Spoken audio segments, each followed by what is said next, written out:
Welcome সবাইকে story of শ্বেতার নতুন একটা ব্লগে।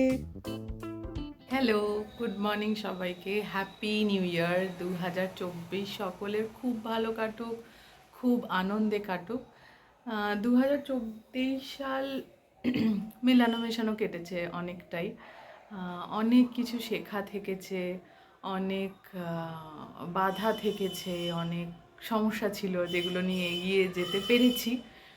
তো আশা করছি 2024 সাল খুব সুন্দর কাটবে, সকলের খুব ভালো কাটুক। অনেক আশা, অনেক ভালোবাসা, অনেক নতুন অপরচুনিটিস আসবে এই আশা করে 2024 সাল শুরু হোক। এটাই আজকের সকালের প্রথম ভিডিও, আমার 2024-এর প্রথম ভিডিও। তো সবাই খুব ভালো থাকো, খুব আনন্দে থাকো। ও, ঠাকুর সকলের জন্য মঙ্গল করুন, সকলে অনেক ভালো কাজ করে এগিয়ে যাও, এইটাই আশা রাখি। এই বলে আজকের দিনটা শুরু করছি এবং আজকের বছরটাও শুরু করছি। আজকে 1 জানুয়ারি, আজকে ছুটি আছে, তাই জন্য বাড়িতেই আছি। তো প্ল্যান সেরকম কিছু নেই, মানে আমার অধিকাংশ ছুটির দিন, উৎসবের দিনগুলো বাড়িতেই কাটে। রান্না বান্না, একটু খাওয়া দাওয়া, ঘরের কাজ, এইসব করে। তো আজকেও সেরকমই, তেমন একটা ব্যতিক্রম কিছু নেই।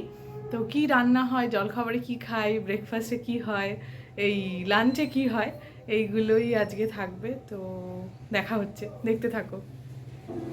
আমার ঘর থেকে বেরিয়েই বাইরে ঝুলছে দুটো ছোট ছোট সুন্দর টব। আরও বেশ কয়েকটা আছে, তবে কেউ এখনও ফুল দেয়নি। এতে এই সুন্দর ফুল হয়েছে দেখে মনটা খুশি হয়ে গেল। এই যে আর একটা গাছ, এরও ছোট ছোট নিচের যে লাল লাল অংশগুলো বেরিয়েছে ওগুলো নতুন। তো এইটুকুই নতুন ফুল আছে এখন। এদেরকে দেখে চলে গেলাম আমার সব থেকে পছন্দের জায়গা বাড়িতে থাকলে, যেটা হচ্ছে চারতলার ছাদ আর কি। তো সেখানে গিয়ে দরজা খুলে আমি মোটামুটি ব্রাশ করতে ছাদেই চলে যাই, ফ্রেশ হয়ে ছাদে যাই। ওখানে রোদটা পেয়ে নিচের জামা কাপড়গুলো রোদে দেওয়া, এটা আমার খুব পছন্দের একটা পার্ট আর কি, দিন সকাল শুরুর, মানে সূর্যটা দেখা সুন্দর করে। তো যাই হোক, এইসব করে টোরে চলে এলাম। সকালবেলা চা কফি কিছুই খাইনি, তার আগেই দেখলাম ব্রেকফাস্টের জন্য প্রস্তুতি চলছে। সেটা হলো কড়াইশুঁটির কচুরি। কড়াইশুঁটির পুরটা আগে থেকে বানানোই ছিল, তো মা কচুরিটা তৈরি করছিল।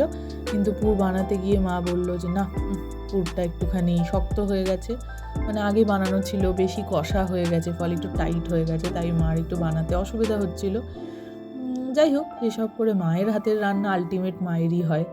তো আমাদের কড়াইশুঁটির কচুরি, আর তার সাথে ভাই খেলো আচার দিয়ে। আর আমি একটা কালকের তরকারি ছিল, আলুটি তরকারি একটা ছিল, একটু রসা টাইপের, তো আমি সেইটা দিয়ে খেলাম। তো এটা করেই মোটামুটি আমরা আমাদের ব্রেকফাস্টটা শেষ করলাম। এই যে দেখো, মা একটু স্ট্রাগল করছে, বানাতে গিয়ে একটু ফেটে যাচ্ছে, একটু বেরিয়ে যাচ্ছে, তাও মা বলছে ভালো লাগছে না, হয়নি। মানে যে বানায় তার তখন অস্বস্তি হয় যদি পারফেক্ট না হয় জিনিসগুলো। তো এই বানিয়ে নিয়ে মোটামুটি আমি দিতে যাচ্ছি ভাইকে। আর স্যার বসে আছেন, মোবাইল নিয়ে ব্যস্ত আছেন স্যার। তো তাকে দিয়ে দিলাম ব্রেকফাস্ট, তিনি মোবাইল থেকে চোখ তোলেননি। এবার বেলার দিকে খুব কেক খেতে খেতে ইচ্ছে করছিল, তো সেই কেক কেক মনটায় ভাইকে বললাম আবার বানাবি, একটুখানি নিয়ে আয়। একটা ওয়ালনাট কেক আছে মিও আমরের, ভাই বললো এখানে পাওয়া যায় না। আমি বললাম খুব পাওয়া যায়, যা দেখ। বলে গিয়ে 5টার একটা প্যাকেট, 110 টাকা করে, 22 টাকা করে পিস। আমি আগে খেয়েছিলাম, আমার খুবই ভালো লেগেছে, সো কেকের ক্রেভিং মেটাতে ওইটা খেলাম। দুপুরবেলায় প্ল্যান হচ্ছিল যে বাইরে থেকে কিছু একটা খাবো। বাবা ছিল না, ফলে আমি, মা আর ভাই, বাবা বেরিয়েছিল কাজে।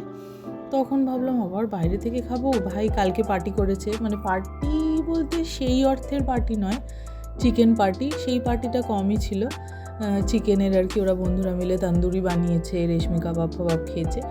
তো ওর অসুবিধা নেই, বাট আমরা, মানে আমিও খুব বেশি পছন্দ করি যে সেই বাইরের কোনো জিনিসটাই যদি ঘরে জিনিস এনে বানিয়ে খাওয়া যায়, তো সেটার একটা আলাদা মজা। তো সেটা করে ভাবা হলো যে, মা বলছিল মানে বাইরে থেকে খেলে মাটনই খাওয়া হবে। সো ভাবলাম কিউ না মাটন বিরিয়ানি ঘরেই খাওয়া যায়, কিন্তু কাইন্ড অফ ঘরোয়া বিরিয়ানি, খুব যে মানে হাতি ঘোড়া একেবারে কেশর দিয়ে গোলাপ জল দিয়ে বিরিয়ানি তা নয়। আমরা একটু ঘরোয়া বিরিয়ানি মাঝে মাঝেই খাই। তো সেই রকম ওই মাটনটাকে মা পুরো কষিয়ে একটা বলতে গিয়ে আমার মুখে জল আসছে। এনিওয়ে ঝোল ঝোল মতন করে, মানে ঝোল নয়, মানে রসা রসা মতন এই যে মাটনটাকে পুরো করেছে। যেটার খানিকটা অংশ রাখা আছে যেটা মাটন হিসেবেও খাওয়া যাবে, মানে ভাত দিয়ে মাটন দিয়ে।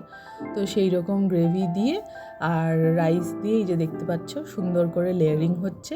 লেয়ারিং হয়ে রেডি হচ্ছে আমাদের মাটন বিরিয়ানি। তো দুপুরে মাটন বিরিয়ানি খেলাম, দিনের মাঝে মাঝে ঘুরে ঘুরে চা কফি বানিয়ে ওই কেকটা দিয়ে খেলাম, এখনও রাখা আছে, শেষ হয়নি যদিও। এইসব করে মোটামুটি আমাদের 1 জানুয়ারি খুব সুন্দর করে সবাই মিলে একসাথে কেটে গেল। তোমাদের কেমন কাটলো তোমরাও জানিও। কাল থেকে অফিস, আবার ব্যস্ততা, বছরের প্রথম দিন শুরু। সবার খুব ভালো কাটুক, সবাই খুব ভালো থাকো, আনন্দে থাকো, অনেক এগিয়ে যাও সবাই, এইটাই সবার জন্য একমাত্র উইশ। টাটা, দেখা হচ্ছে পরের ব্লগে।